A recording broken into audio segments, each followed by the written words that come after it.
Okay, here we are, Chapter 7, Part 2 on therapies, the last video for this semester. Congratulations, you've been doing well. Okay, what we're going to do in this one, we're going to look at cognitive therapies, and in particular, we're going to look at rational emotive therapy. We'll look at Bex cognitive therapy, and also cognitive behavior therapy. And then lastly, lastly in terms of the therapies, we'll look at biomedical therapies, drug therapy, electroconvulsive therapy, and psychosurgery. And then we'll just touch on therapies and therapists and how we determine whether they're very effective or not.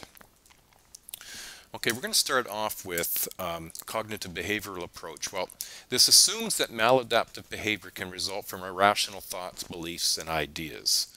And it's often called cognitive behavioral approach, where it combines cognitive insight, us thinking about ourselves and the circumstances we find ourselves with methodological behavioral approach. So what actions do we need to take to change those things, those thoughts, and what emotions affect our behaviors and what thoughts affect our emotions. So the image you see there is your thoughts, your emotions, and your behaviors collectively interact with one another, and it's where cognitive behavior therapy connects with you. Therapists seek to change the way the client thinks, determines effectiveness by assessing change in the client's behavior. Effective in treating anxiety disorders, hypochondrias, psychological drug dependence, and pathological gambling. Now what you're seeing here is a rational emotive therapy, where you're seeing the A, which is the activating event. This is a theory that's direct from the psychotherapy design and challenges the irrational beliefs about themselves and others. It's based on Ellis's ABC theory, where A is the activating event, B is the person's belief about that activating event, and C is the emotional consequence that follows.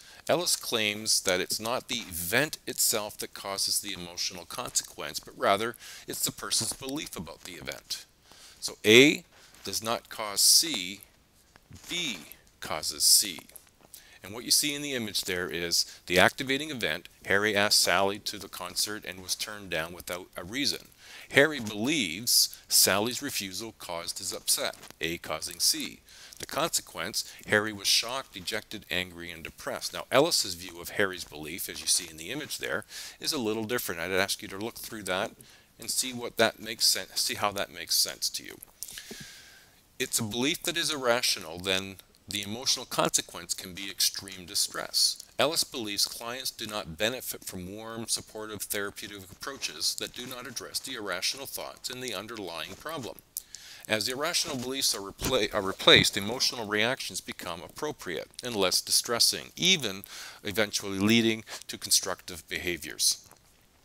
Clients are taught that they can control demands of others, cannot control the demands of others, but can control their emotional reactions. Relaxation techniques often taught to control emotional reactions. Now, if we carry on with Beck's theory, that's Beck in the top right-hand corner, he helps patients stop negative thoughts as they occur and replaces them with more objective and positive thoughts. Automatic thoughts cause misery and depression and anxiety. To be happy, I must be liked by everyone. Well, that's an automatic thought that is going to turn into a lot of anxiety because, well, if you're looking for everyone to be liking you, then in order to be happy, you're probably going to be disappointed. If people disagree with me, it means they don't like me. These are automatic thoughts that can cause misery and depression and anxiety from Beck's perspective. Depressed people hold on to these negative views of the present, past, and future experiences. It has never worked, and I can't make it happen. Notice only negative, unpleasant things, failing to recognize the positive events and feelings, jumping to the wrong conclusion. No one likes me are examples of this. Therapists identify and challenge these irrational thoughts, set up a plan, and guides the client so life experiences become evidence to refute false beliefs. So for example, if someone says that I have no friends, nobody likes me, then you go about looking for those examples where you do seem to have friends and some people do like you, and you use that evidence to refute their own irrational belief. They might even be given homework assignments, given to track these automatic thoughts and feelings and invoke by them. Clients write substitute rational thoughts and sort of change their own thinking. These sessions would be brief, lasting 10 to 20 sessions. Extensive research demonstrates a high success rate with mild to low depression, panic disorder, general anxiety disorder, cocaine addiction, insomnia, bulimia, negative and positive symptoms of schizophrenia. It can be a very useful moving from negative thoughts to replace with more positive thoughts. Less likely to relapse than those treated with antidepressant drugs. Now we're going to jump into what would be our biomedical therapies and drug therapy in particular. Therapy based on the assumption that psychological disorders are symptoms of underlying physical problems. Includes drug therapy, electroconvulsive therapy, and psychosurgery. Millions of people take medications for psychological problems. Now that doesn't mean it is the way to go. It just means that this is a method of treating psychological disorders. Drug therapy uses antipsychotic drugs that are used to control severe psychotic symptoms, things like delusions, hallucinations, disorganized speech and behavior, and inhibiting dopamine activity. They're also known as neuroleptics. Some examples are thorazine, stelazine, compazine, mellaril.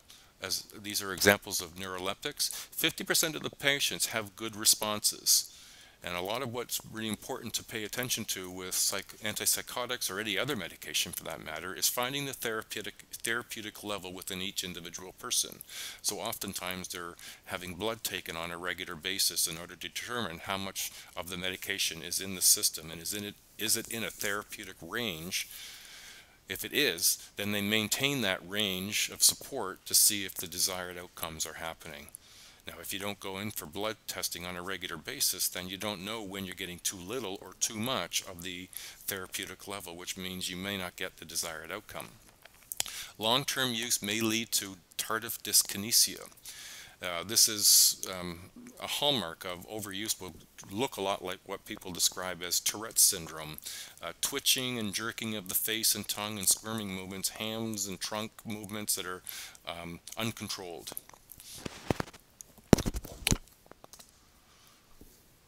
Okay, and carrying on, when we look at things like antidepressants, these are tricyclics. These are the first generation of antidepressants. Acts as a mood elevator for severely depressed people who are also prescribed to treat some anxiety. Prescribed to treat some anxiety disorders. 65 to 75% of patients report significant improvement. 40 to 50% report complete recovery. Placebo studies demonstrate almost equal effectiveness. Response to antidepressants in combination of physiological effects on the brain and the patient's confidence in effective treatment. Tricyclics, first generation of these antidepressants, these block the reuptake of norepinephrine and serotonin to the axon terminals, enhances the action of these neurotransmitters in the synapse. Now, those of you who took Psych 1 will remember this from the biology chapter. If you didn't take Psych 1, then you will find this brief description in your textbook, and I would recommend taking a moment to go through that. Side effects of antidepressants in this first generation group is sedation, fatigue, dizziness, nervousness, dry mouth, forgetfulness, weight gain. Weight gain is number one reason you can gain as much as 20 or more pounds that people start taking these medications despite the benefit. And in a lot of cases, the side effects is what people will comment on as to why they may reduce the use of medications. They don't like the side effects. Okay. Now, if we move into drug therapy antidepressants, second generation antidepressants, these are selective serotonin reuptake inhibitors. I've given you some examples on the right side. These block the reuptake of serotonin, increasing availability at the brain synapse, fewer side effects, and safer in the case of overdose. Effective in treating obsessive compulsive disorder, social phobia, panic disorder, general anxiety disorder, and binge eating. The side effects can include sexual dysfunction, but some of these risks can be remediated when medication is stopped. Returns to normal when the drug is discontinued, and an increased risk of increase in suicide risk has not been substantiated. Now, the second form of drug therapy in the second generation is monoamine oxidase inhibitors, or MAOI. They block the action of the enzymes that break down norepinephrine and serotonin in the synapses. Increase the availability of norepinephrine and serotonin, usually prescribed to patients who do not respond to the other antidepressants. Similar side effects to tricyclic antidepressants, plus patients must avoid certain foods to reduce risks of a stroke. So you can certainly see the kind of side effects that are in what you're using in medications. You have to be very, very careful with them. And depending upon what you're dealing with in terms of the psychological disorder, the level of participation can be varied, and so, of course some of the outcomes can be quite negative. If we're looking at bipolar psychological disorder, lithium and anticonvulsant drugs are used. Naturally occurring salts used to treat the bipolar disorder. The effectiveness in treating depression and bipolar is unmatched. 40 to 60% of patients experience a reoccurrence. Monitoring blood levels necessary to prevent nervous system damage is important. Anticonvulsant drugs effective in treating bipolar systems with fewer side effects. If we move into anti-anxiety, benzodiazepine, these would include Valium, Librium, Xanax. These are prescribed more often than any other class of medications. They're effective in treating panic disorder and anxiety. Xanax works fast and has few side effects. Relapse is likely if discontinued. Withdrawal symptoms include intense anxiety. Disadvantage of drug therapy, well, it's difficult establishing proper dosages. It helps with symptoms, but do not cure the psychological disorders. And that's an important note, is that these medications don't cure psychological disorders. They mask or they help with the symptoms of psychological disorder. So essentially you're living with the psychological disorder, and that's an important distinction. Maintenance doses are required to prevent relapse. And so they are useful, they are important, but it's why monitoring is so important. And then what you're seeing here on this last sheet is a brief overview of drugs used to treat psychological disorders. You may find that useful.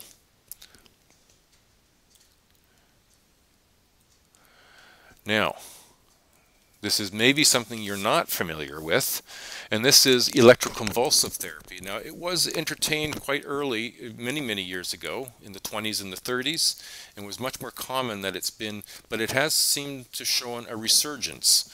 It's use of an electric current to pass through the right hemisphere of the brain, usually reserved for severely depressed patients who are also suicidal and don't respond to other treatments.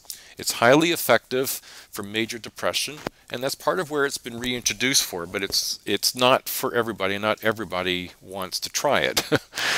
Now you see in the picture I've shown, there's unilateral and bilateral. Unilateral ECT is used today instead of bilateral. Equally effective with milder cognitive side effects. So it's important to note that if you're considering anticonvulsive therapy, go for the unilateral approach. Patients are given an anesthesia, controlled oxygenation, and a muscle relaxant. When effective, ECT, which is electroconvulsive therapy, changes the biochemical balance in the brain, reduces the cerebral blood flow in the prefrontal cortex, triggers delta waves. No structural brain damage demonstrated in MRIs or CT scans when using electroconvulsive therapy in the appropriate way. And then we also can consider psychosurgery. And again, this is not something that you normally associate with psychological disorders. And what we used to do back in the day was something much more invasive than what is done today, although it may look more invasive today. Brain surgery being performed to alleviate serious psychological disorders or unbearable chronic pain, severe depression, anxiety, or obsessions. Now, what used to be done many years ago was lobotomies. And you're seeing in the graphic there is that they would actually insert a probe, a very sharp, long probe under the eye into the brain to disconnect brain activity in the frontal lobe to cure depression or over-anxious people. And at times, of course, it wasn't an exact science. People would get quite severely disabled. The first surgery severing neurological connections between the frontal lobe and the deeper brain that involves the emotions. Initially a tremendous contribution, however, treatments left patients in a severely deteriorated condition. More modern psychosurgery results in less intellectual impairment. Surgeons deliver electrical currents through electrodes to destroy smaller localized areas of the brain. Helpful with obsessive compulsive disorders in extreme cases. Results still not predictable and consequences are irreversible. So that just means that they can't guarantee that what they're trying to do will work, and whatever changes they've made, they can't get back. Treatment is considered experimental and an absolute last resort. So, evaluating therapies. There's various therapeutic approaches, share many similarities. Several help clients reflect on their own thoughts and emotions. Most therapists use a set of core techniques regardless of their perspective.